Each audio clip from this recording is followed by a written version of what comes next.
banyak kita lakukan ya, bapak-bapak, ibu-ibu, itu akan menyebabkan kalau misalnya ketika kita mati, kita meninggal itu belum sempat bertobat atas perbuatan-perbuatan, kelakuan-kelakuan ya kita, itu masih punya peluang diampuni karena kita memiliki tabungan kebaikan yang banyak. Innal hasanat yudhibna sayyi'ah.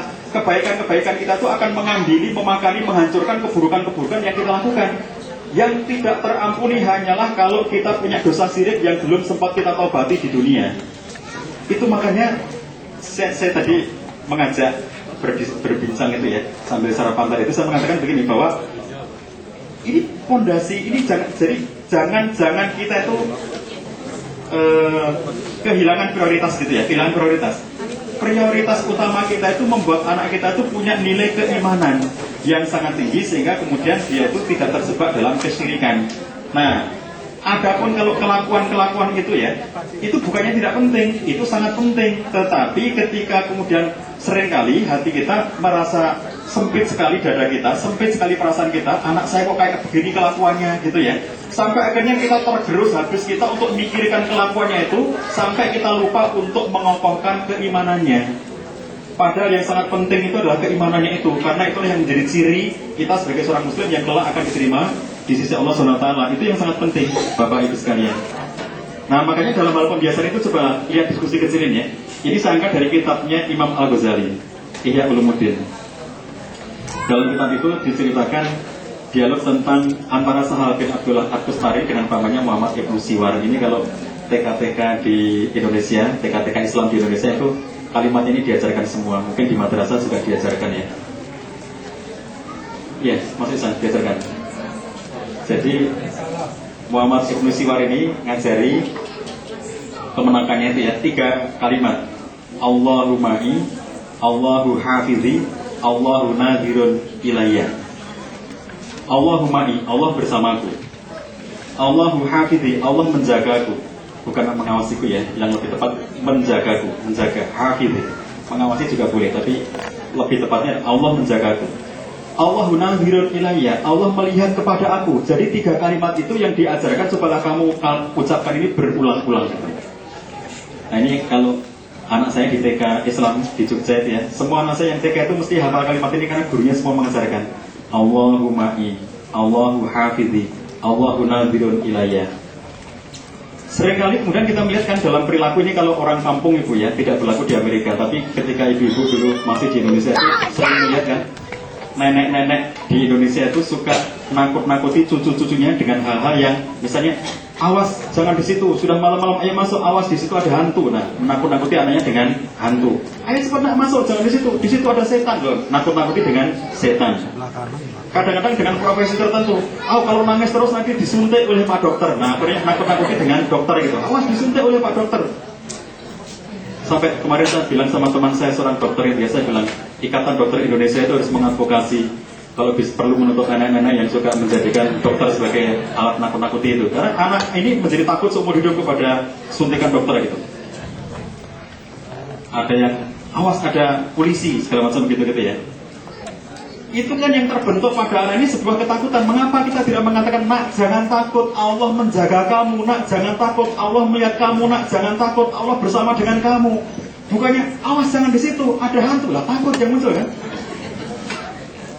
Anak-anak ini sampai kemudian dia gede itu melihat kegelapan itu takut. Ada anak mahasiswa itu ya, itu untuk ke kamar mandi sendirian malam hari itu gak berani. Padahal sudah di kos-kosan mahasiswa itu di Jogja, namanya Sekolah Pertanahan Nasional STPN itu ya. Itu diserang oleh isu, ada anak mahasiswa mengatakan saya ngelihat ada hantu di dekat kamar mandi. Dan kebetulan ada 2 orang bersaksi dengan kalimat yang sama. Betul, malam itu ada hantu, rambutnya panjang, perempuan. Dan begitu kita dekati, ternyata dia tiba-tiba menghilang. Itu yang menyebabkan heboh di seluruh asrama putra itu ya, semuanya ketakutan. Asrama itu kan satu kamar gitu isinya 3 mahasiswa. Jadi satu kamar 3 orang mahasiswa. Itu dalam kondisi ketakutan mereka tidak berani ke kamar mandi malam sendirian gitu.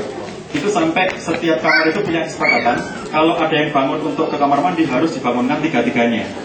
Karena kalau cuma bangunkan 1 orang untuk kamar mandi temani, yang 1 di kamar sendirian.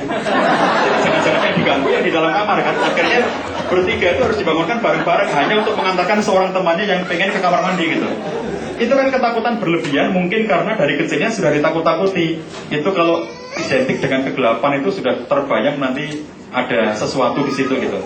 Itu kan menanamkan secara salah. Justru mestinya kita menanamkan pada dia, nah jangan takut, kamu dijaga Allah. Allahuma'i, Allah bersamaku. Allahu hafizi, Allah menjaga aku. Allahu nazirun ilayya, Allah melihat kepada aku. Jadi ini kan dalam hal apa? Pembiasaan itu kita lakukan ya. Bapak Ibu, banyak sekali kebiasaan-kebiasaan yang isinya bukan hanya masalah hafalan doa. Ini kan seperti hafalan. Padahal konteksnya bukan hafalan. Konteksnya adalah menanamkan sebuah keyakinan bahwa Allah menjaga saya, Allah membersamai saya, Allah melihat saya. Jadi bukan hafalan kalimat, tapi sebuah pemanaan yang mendalam gitu. Ini prinsip keimanan, ini prinsip akidah. Makanya saya juga membiasakan hal-hal yang kecil-kecil. Bapak-bapak, ibu-ibu boleh memiliki kebiasaan-kebiasaan yang mungkin berbeda-beda karena sesuai dengan tingkat spiritual kita masing-masing atau pengalaman spiritual kita masing-masing gitu ya. Dan kita bisa memiliki hafalan yang berbeda-beda tetapi menjadi sesuatu yang menenangkan kita. Misalnya gini, saya itu punya kebiasaan kalau naik pesawat, ini di latar belakangi oleh bapak-bapak ibu mendengar sekian waktu yang lalu di Indonesia itu banyak sekali kecelakaan pesawat terbang. Sejak Adam Air yang terjun bebas di perairan Sulawesi Barat ya, Kabupaten Mamuju, dan tidak ketemu jenazahnya satu pun, tidak ketemu, sekian banyak orang meninggal ya, satu pesawat semuanya hancur itu kan. Garuda yang dianggap paling safety untuk penerbangan di Indonesia ternyata mendarat gagal dan akhirnya meledak di Jogja itu kan, dan menewaskan separuh penumpang. Lion Air mendarat di Solo dan akhirnya tidak bisa ngerem karena bandaranya sempit gitu, kelewatan, dan baru berhenti itu setelah berada di makam gitu. Jadi persis dia berhenti di makam gitu. Jadi kan orang-orang dimakamkan juga kan akhirnya di situ karena sebagian besar atau hampir seluruhnya itu meninggal pada waktu itu.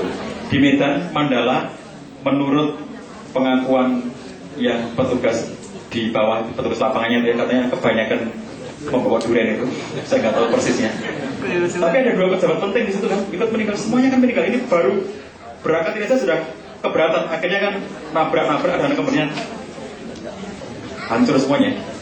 Jadi karena banyaknya kondisi kejadian pesawat terbang jatuh di Indonesia pada waktu itu ya, itu sampai terbentuk orang-orang itu. Ada budayawan kita namanya Mas Budat Kertarjasa. Saya ketemu beliau, dia mengatakan kita ini sekarang kalau naik pesawat itu kayak masuk ke keranda katanya gitu ya. Jadi begitu masuk ke pesawat itu sudah perasaan ini sudah mau mati gitu lah. Nah, saya tuh biasa dulu kalau naik pesawat itu mesti tidur. Karena saya membiasakan itulah kesempatan untuk istirahat gitu. Jadi begitu di atas pesawat artinya itu kesempatan beristirahat. Saya selalu tidur.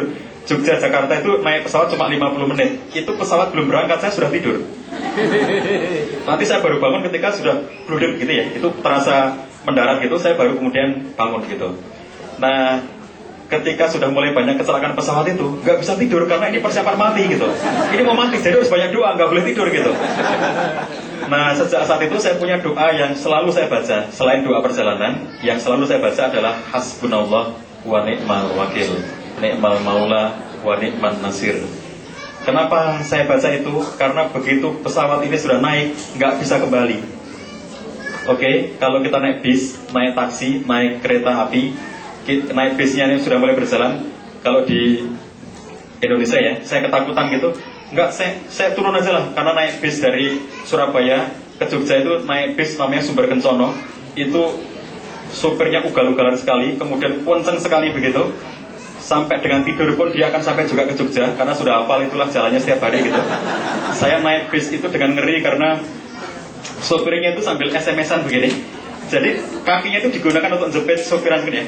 Ini sambil begini, kakinya sambil nyopir begini nih, sambil SMS-an begini. Itu dalam kondisi kencang sekali begitu. Jadi ketika saya ngeri, merasa tidak nyaman, mas aku turun sini aja. Dia bisa berhenti kan, saya turun gitu. Nah kalau pesawat, begitu sudah terbang, saya ngeri kan. Turun, nggak bisa kan. Jadi begitu pesawat ini sudah mulai naik itu, satu-satunya yang bisa kita lakukan cuma pasrah. Kepasaran kita itu adalah hasbunallah wa ni'mal wakil, ni'mal maula wa ni'man nasir. Itu menenteramkan sekali. Saya nyaman sekali dengan doa itu. Jadi begitu saya naik pesawat itu, kalaupun kemudian ada guncangan kemudian atau mau turun gitu ya, itu kalau di Indonesia semuanya kan serba pesawat tua semuanya ya. Pokoknya pesawatnya tua-tua, di sini pun sudah nggak dipakai, sudah diparkir, itu diambil dan kemudian dibawa ke Indonesia, dan kemudian itulah yang menjadi tumpangan kita di Indonesia gitu. Jadi kalau selamat itu alhamdulillah nyaman sekali selamat gitu ya. Bahkan